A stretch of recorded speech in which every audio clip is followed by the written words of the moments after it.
Hello and welcome back to Kim Reads. So, earlier this year, I went on a trip to Arizona, and it was Nancy Drew themed. I met it on this group through Instagram. It was based on Seattle Shadow Ranch. Okay, it was really lovely and really fun. Okay, so that being said, I'm going to read Nancy Drew, The Secret of Shadow Ranch. Chapter 1, A Curious Stranger.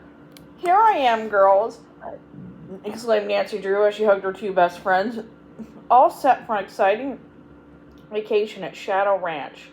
I hope you had a good flight, said Bess Marvin. The pretty, slightly plump blonde was not smiling as usual. Nancy wondered why. Are we glad to see you, remarked George Fane, an attractive tomboyish girl with short dark hair. She glanced anxiously around the crowded room in the Phoenix Air Terminal. Let's go somewhere we can talk. Nancy looked at the cousins with keen blue eyes. What's the matter? Is something wrong? Bess bit her lip, then burst out, Oh, Nancy, we can't stay. We all have to go home tomorrow. But why? Said Nancy, astonished. Because there's a mystery at the ranch, George said bluntly, and Uncle Ed thinks it's not safe for us to be there. Bess put in, But Nancy, if you could convince Uncle Ed you can solve the case, maybe he'd let us stay. However, I'm not so sure I want to. It's pretty frightening. I can't wait to hear what the mystery is, Nancy said excitedly. George insisted on collecting Nancy's suitcases at the baggage claim station.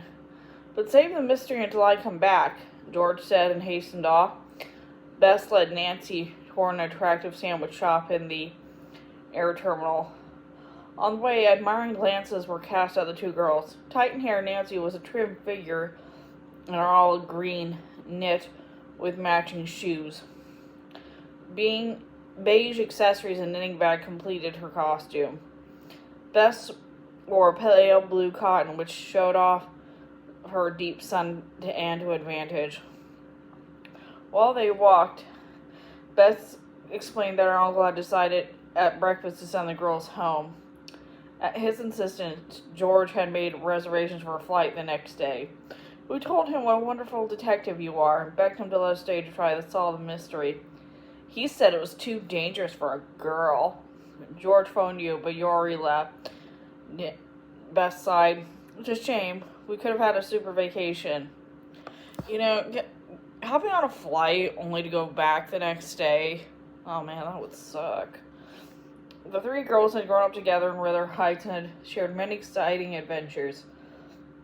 Several weeks before, Bess and George's aunt and uncle, Edworth and Elizabeth Raleigh, owners of Shadow Ranch, had invited them to spend the summer in Arizona. The Raleighs had easily been persuaded to include Nancy in the invitation.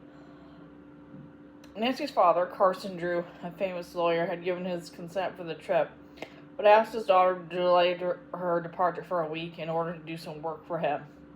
Previously, Nancy had helped him solve the secret of the old clock. It was her first case and had led to many other dangerous assignments, the most recent which was the mystery of Lilac Head. Now the young sleuth was eager to hear about the mystery at Shadow Ranch. She and Bess strolled in the sandwich shop and made their way in crowded tables to one in a corner. As they sat themselves, a slender, gray-haired man in a tan suit sat down next to the table. Nancy placed her knitting bag on the floor between his chair and her own. What are you making? Bess asked, nodding toward the bag. A sweater for Dad, Nancy replied. I hope to finish it for his birthday. Originally, I thought the wool for myself, but he admired the color, so I decided to surprise him and knit a sweater for him. Do you think he'll like the style? He'll love it. Not to change the subject, there are some handsome cowboys at Shadow Ranch, Bess remarked, as she told Nancy of the fun she and George had been having. Bess grew more cheerful. Just then, George joined them. Besides the brown linen purse that matched her dress, she now carried a big thermos jug. I had a porter put your bags in the car, she told Nancy, and I brought this thermos back. Why is thermos capitalized? We have to fill it with water for the drive across the desert. We started with 2 jugs. Bess and I drank out of the water one day on the way here. When the waitress came back to take the girl's order, Nancy and George chose soft drinks while Bess studied the menu. This mystery has me so upset, she declared, that my appetite is gone. Then she added, I'll have a double chocolate sundae with walnuts. Nancy and George grinned. Poor girl, she said. She's wasting away. Bess looked sheepish. Never mind me, she said. Start telling Nancy about the mystery. George tugged her chair closer and bent forward. About 2 months ago, she said, Uncle Ed and Aunt Bet acquired Shadow Ranch in the payment of a debt. They're always wanting to be ranchers, so they moved there and began working on the property. But for the past month, there have been so many accidents that decided that the ranch is being sabotaged. At first they weren't sure, Bess took up the story, but after last night, Uncle Ed said there was no doubt. What happened? Nancy asked. The phantom horse appeared, replied George. Nancy's eyes sparkled with interest. A phantom? Tell me. Bess shivered. It's the weirdest thing, all glowing white and filmy. We saw it running across what we call the big meadow. George added, Shorty Steele, he's one of the ranch hands, says it's supposed to belong to the ghost of the horse which belonged to Dirk Valentine, an old-time outlaw. There's a very old romantic legend about him, Beth said. He was the sweetheart of Frances Humber, daughter of the local sheriff, who was the original owner of Shadow Ranch.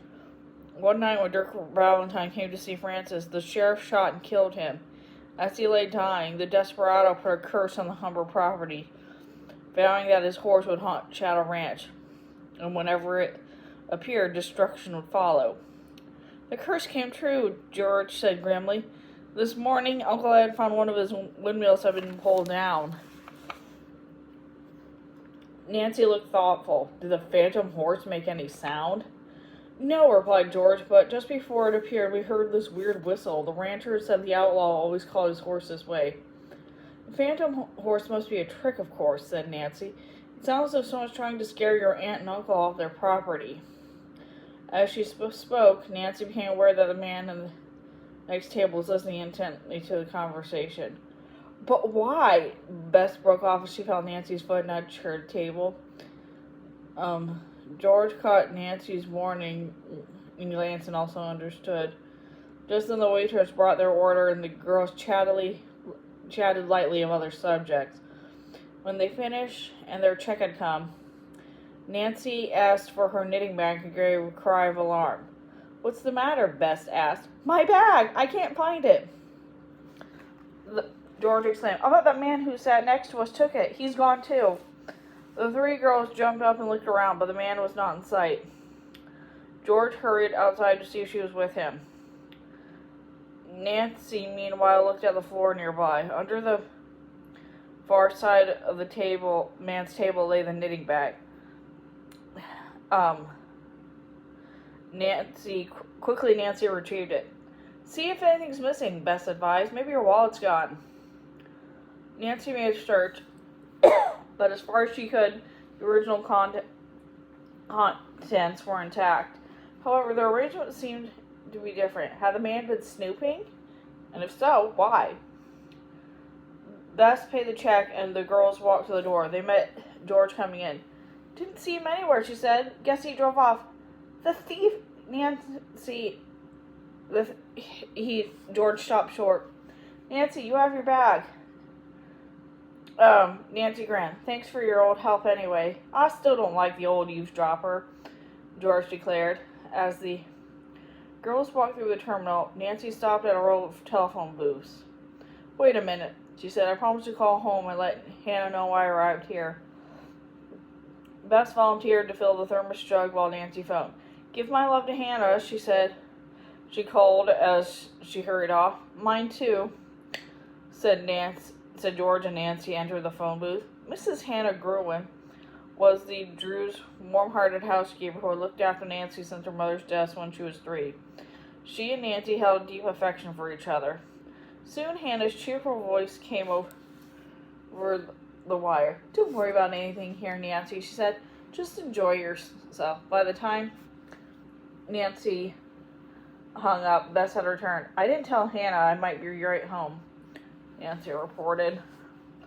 She's going to get a big surprise tomorrow when we turn up tomorrow, George remarked gloomily.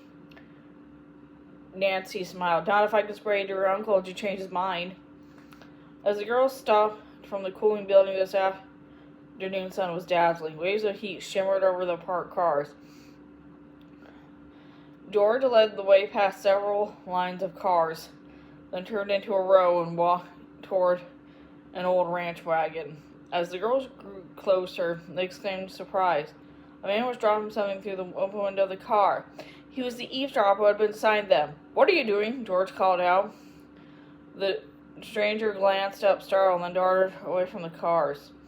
Nancy dashed to the ranch wagon with the girls so close behind it. There was a piece of paper on the seat. Nancy picked it up. A note, she said, in the crudely penciled letters that said, "Keep away from Shadow Ranch." Come on, Nancy exclaimed. We must catch this man to find out what this means. And that's the end of that chapter. See you later.